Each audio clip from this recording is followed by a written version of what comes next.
Now we're going to kick it off with our guy, Brian Baldinger, of course, our All-City NFL analyst and NFL Network. You saw him all during the draft period, breaking down these big-time picks. And Baldy, Monty Ossenfort, for a second consecutive year, a universally beloved draft class. What do you think about the 12 players they added to this roster?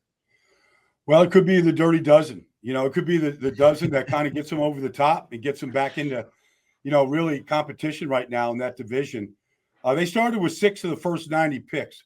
Well, they turned it into 7 of the first 90.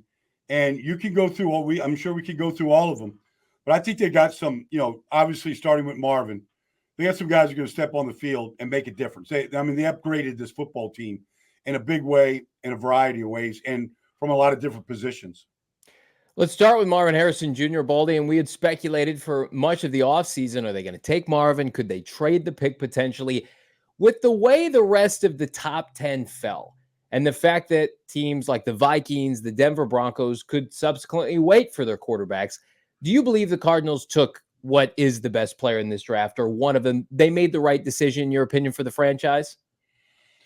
Well, you have a much better success rate of hitting on a wide receiver than you do a quarterback. Those are just the facts. About a 50% hit rate on wide receivers become, really good players. But I don't think there's anybody that questions what kind of player Marvin Harrison is going to become. I was not a proponent of trading back. I don't know if Monty entertained calls or not for anybody that wanted to come up, but he already had 6 of the first 90. You got 12 picks. You can't really get a whole lot more. You can look to next year, but this is a team that shouldn't be looking to next year and, adding assets for the following season. They needed to get competitive this year and getting more building blocks in the building. And I think that's what they concentrated on. Baldy, I was fortunate enough during Marvin Jr.'s introductory press conference to get to talk to Senior a little bit after the press conference and talk to both of those guys. And I asked Senior, how does he expect his son to maybe develop a similar rapport that he had with Peyton Manning with his quarterback, Kyler Murray? They had some pretty good answers. They said hours of work, the repetition. In your opinion, what do you think it's going to take for Marvin Jr. to get on the same page with Kyler Murray? Well, he's a big target. He's going to make it a lot easier on Kyler. You don't have to be pinpoint accurate on your throws. He's got a good catch radius, and he knows how to go get it, and he catches things with his hands.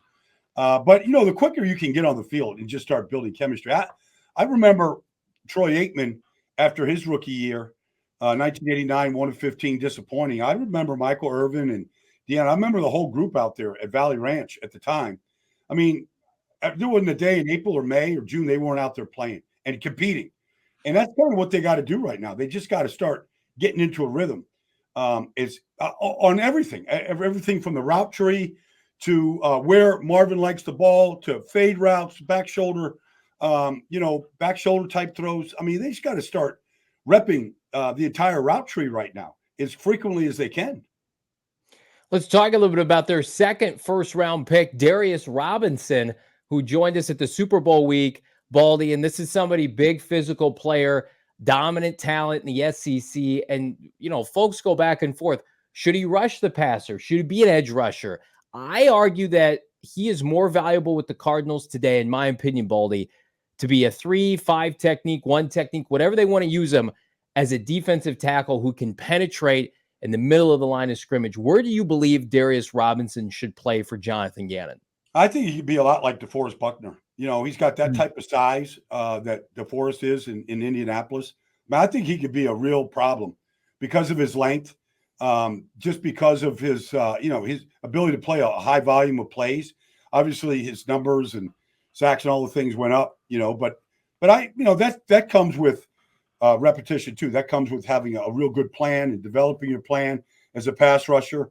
But I could see moving Darius around too. I could look at a guy that, can stand up, that can be outside in a 5 or a 7 technique, that can be in a 3, depending on the situation, down distance, and matchups. You're seeing defensive linemen now, the way wide receivers go and match up on corners. You're seeing defensive linemen move around and look for favorable matchups across the board. I think Darius is one of those kind of guys that can do it. But his length, he's got a wingspan of 7 feet.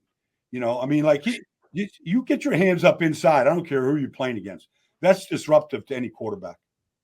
You talked about how Monty Osford added a 7th top 100 pick. He did that by moving down from 35 to about 43 and then landing at that time, I think 79 that he moved down to 82.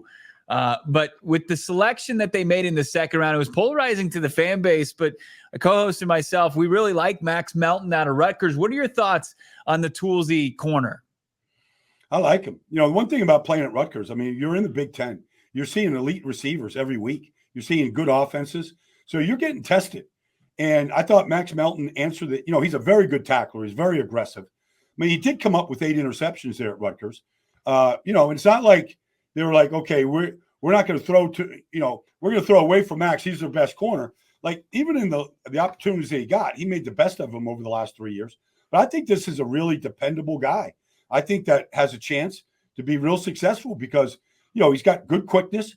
He's got great speed. He's got enough size. Like, he's got what it takes. Now you got to go coach him up. You got to teach technique, you know, whether it's press man, bail, butt to the sideline, zone. I mean, you got to learn all these different things. And then the most important thing really for any corner is just constant communication with your safeties, with your slot, and just making sure that you're all getting the signals together and you understand exactly what you want to do.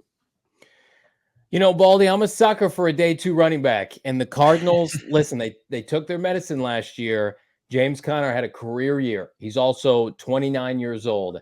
They had a kid out of Florida State, Trey Benson, RB2 in this class. A lot of people had him as RB1. Mm-hmm. And perfect scenario, in my opinion, Baldy. Come in, learn from James Conner. It's a big physical back. What have you seen from the former Seminole product that could have you excited for Arizona's run game? Well, there was a reason why Florida State was the best team in the country, you know, up until when, you know, Travis got hurt, but Jordan Travis. But like their run game was strong. It's not like they had a bunch of offensive linemen getting drafted either. Yeah, I mean, that was a strong run game from Trey Benson. I mean, he's got the size you want. He ran sub 4.4, you know, and he's got quick enough feet. Some people, I don't know, you know, everybody's got a different flavor at that position. But I like a 220-pound back. I like a guy that, you know, can punish you and run you over and truck you when you have to and get your short yardage conversions. Like, I just think he's going to be a great compliment to James Conner. And, you know, Conner carried the load last year. He was phenomenal, no doubt. But, you know, it'd be good if you could share the load a little bit and really share up the carries without losing anything. And I think Trey Benson, usually running backs make a pretty good ones, make a pretty easy transition to, you know, the games on Sunday. Let's talk about your specific expertise, the hog mollies that the Cardinals have added in this draft. And I think you can go from a duo to a potential trio as far as kind of bulldozers in the run game with the addition of tight end Tip Raymond, but also you've got Isaiah Adams, who played at Illinois with him, who looks like he'll bump inside. And then the Cardinals, did they benefit from just this deep tackle class to Christian Jones falling to the 5th round? Well, you look at Isaiah, you know, you look at Isaiah Adams. I mean, he's got tremendous size. Okay. I mean, you know, he's a big, wide guy, got long arms. Like, that's what you're looking for inside, and he can move.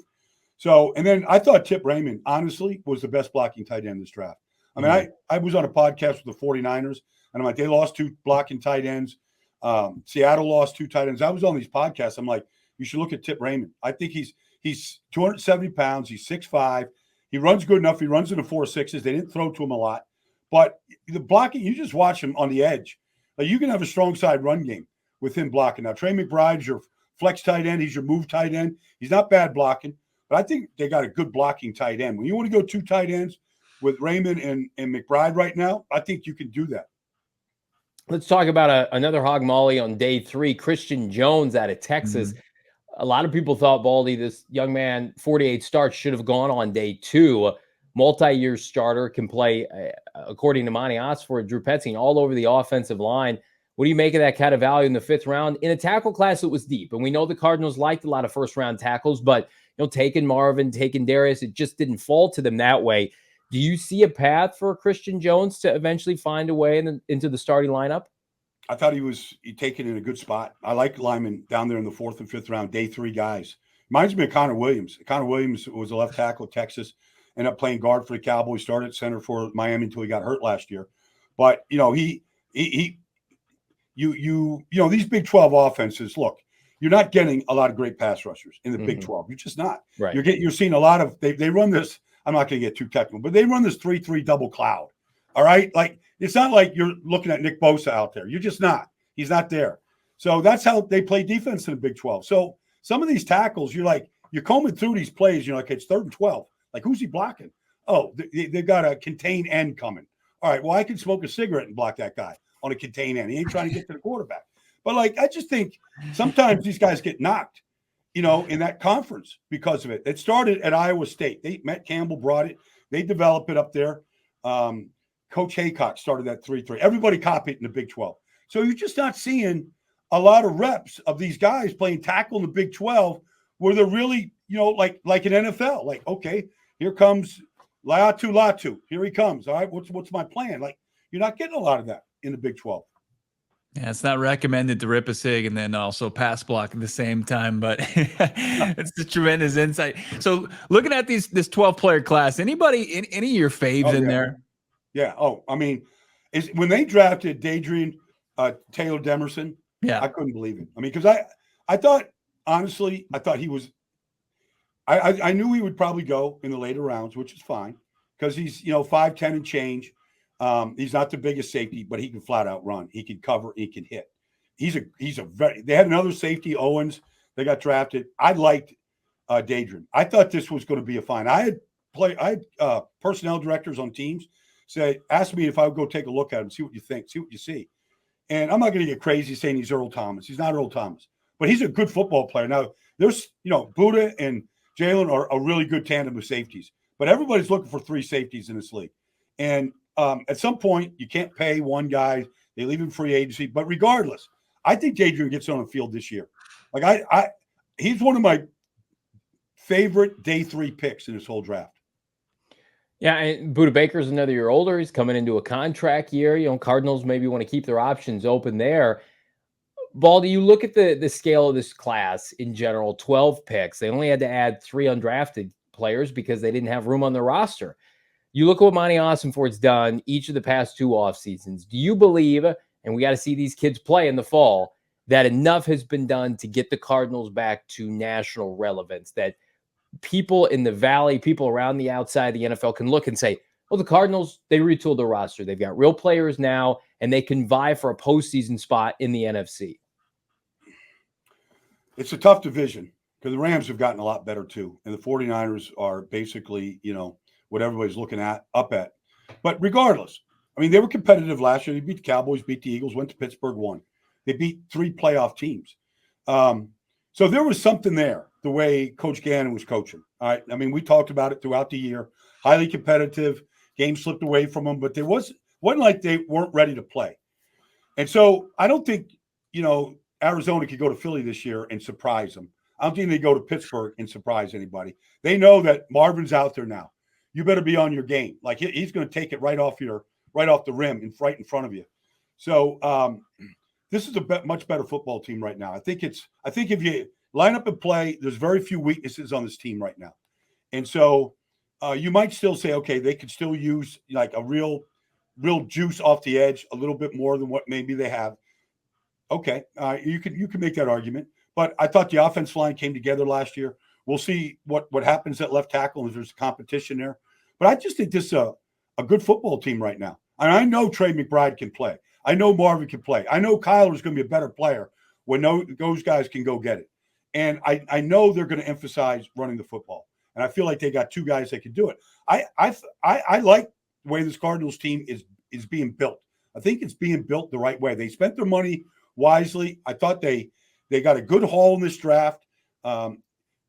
I don't know how many of them are going to get on the field. I could see a case for 8 or 10 of them getting on the field, in various roles, some starters. But I could see 8 or 10 of them getting on the field in a variety of roles throughout the season. He never leads you astray. In full admission, I was scrolling my timeline a couple of weeks ago, and there you are in a pool saying you had some premonition that the Falcons were going to take a quarterback. And I just was like, there's no way. They just spent all this money on Kirk Cousins. But the guy who nailed it way before anybody else, Baldy, saying that the Falcons were going to take a quarterback. Anything go into that outside of you just had a feeling? Yeah. I mean, I was a big Michael Penix fan. Yeah. And then I used to do the preseason games for the Falcons, and I got to know Arthur Blank really well. I did the preseason games.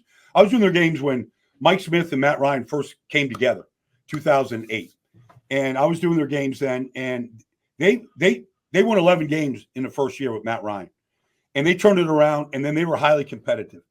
And so I was like, I knew Michael Penix was a much better quarterback than what people were saying. I understand the injury history or the age. I get how some people could ding him for that. But I didn't think J.J. McCarthy or Drake May or anybody could step into that offense of Washington and throw it the way that, that Michael did. So that was kind of leaning there. Then I heard that the Falcons really liked Michael Penix.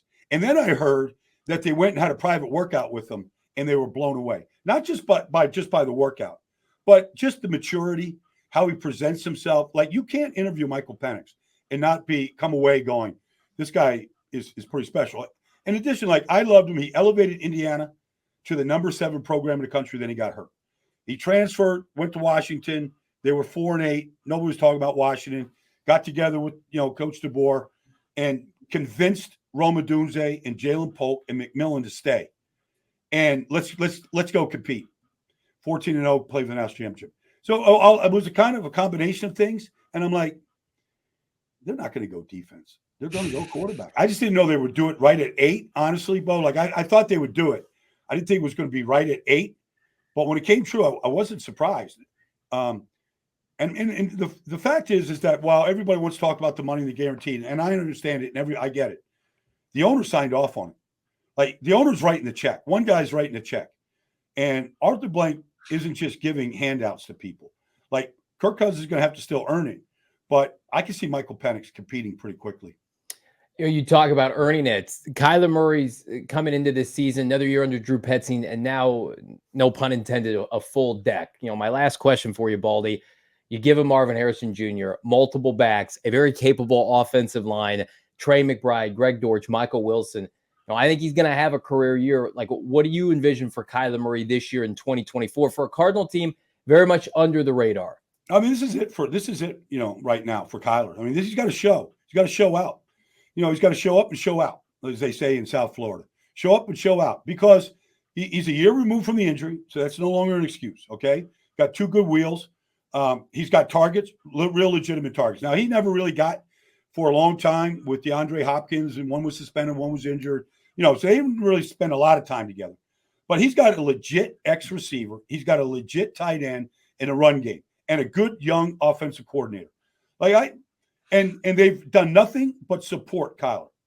So now it's Kyler's turn. Time for him to go out there and say, okay, everybody's talking about, this kid up in San Francisco, Mr. Irrelevant. Everybody's talking that Stafford still's got it. Everybody's talking about, whatever. Time to start talking about me. And they only do that by winning games and playing good competitive football every Sunday. He always shows up. He always shows out. Our guy, Baldy, Brian Baldinger. Make sure you follow him on Twitter. You're watching him on NFL Network and all over the place. Baldy, it's been an absolute pleasure to talk to you each and every week leading up to the draft.